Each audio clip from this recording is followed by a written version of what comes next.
Shalom, nama saya Nomen Senasu dengan Sirait, NIM 193449.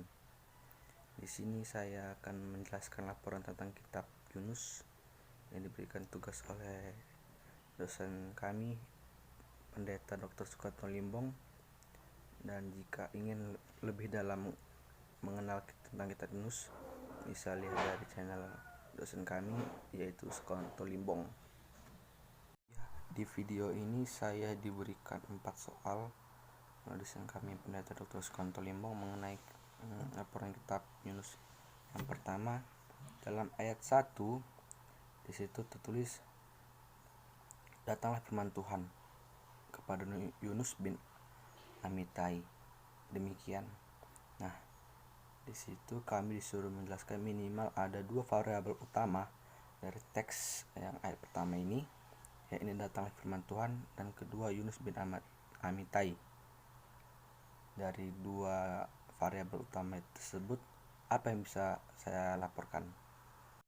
Ya, variabel utama yang pertama itu datanglah firman Tuhan atau panggilan dari Allah kepada Yunus bin Amittai. Dari kitab Yunus 1 pasal 1 ayat 1 ini, bahwa Allah ini memanggil Yunus pada awal permulaan kitab, dari kitab Yunus tersebut, yang juga berbeda dengan nabi-nabi perjanjian lama yang lain, dan juga berbeda dengan kitab-kitab nabi yang lain yang terdapat puisi atau prosa dari Allah kepada nabi itu sendiri, serta nabi itu sendiri kepada Allah. Kitab Yunus ini sendiri merupakan rancangan dari narasi Allah itu sendiri, yang mana Allah benar-benar berbicara, walaupun kebanyakan Yunus yang berperan di dalam kitab ini. Kitab Yunus ini mengharapkan pembacanya untuk benar-benar mendengar Allah itu berbicara melalui Nabi Yunus itu sendiri. Dan variabel utama yang kedua yaitu Yunus bin Amittai. Nabi Yunus ini sendiri berasal dari Gad Hefer, yang mana ia anak dari Amittai, makanya disebut Yunus bin Amittai, karena dia Yunus ini berasal, ayahnya namanya Amittai. Bahasa lain dari Amittai ialah anak kebenaran. Arti dari ayahnya, nama ayah ini adalah anak kebenaran.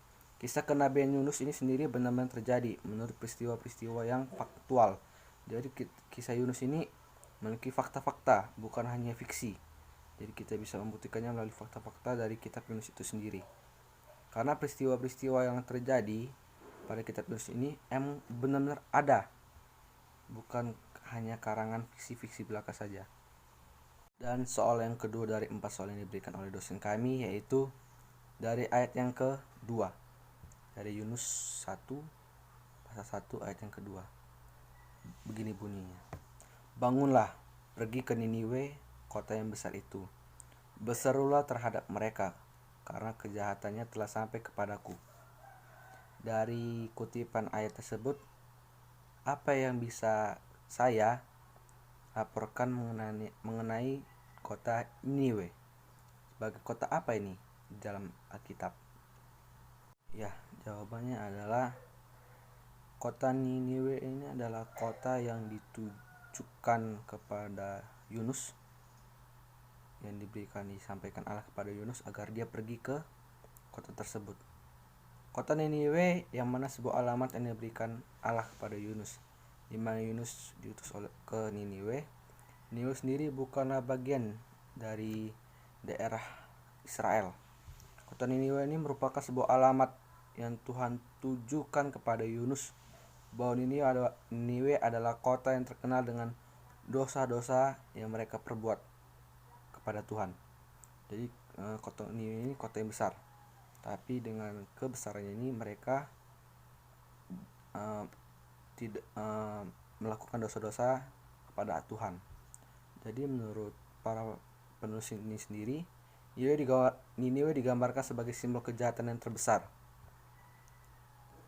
Dan mengenai hari Tuhan, Niniwe yang merupakan perwakilan bangsa-bangsa yang dipanggil oleh Allah kepada hari penghakiman Allah, sebagaimana yang disuarakan oleh kitab Yoel, Nahum mengenai hari Tuhan. Dan soal yang ketiga dari 4 soal yang diberikan oleh dosen kami yaitu terkait dengan Yunus pasal 1 ayat yang ketiga. Bunyinya itu, tapi Yunus bersiap untuk melarikan diri ke Tarsis, jauh dari hadapan Tuhan. Ia pergi ke Yafo dan mendapat di sana sebuah kapal yang akan berangkat ke Tarsis. Ia membayar biaya perjalanannya, lalu naik kapal itu untuk berlayar bersama-sama dengan mereka ke Tarsis, jauh dari hadapan Tuhan. Nah, dari ayat yang ketiga di sini yang ingin dibahas adalah apa bedanya penolakan sejenis Yunus ini dengan penolakan seperti yang dilakukan oleh Musa. Dan di sini saya akan disuruh memberikan contoh. Jawabannya adalah di sini penolakan Yunus ini berbeda dengan nabi pada umumnya.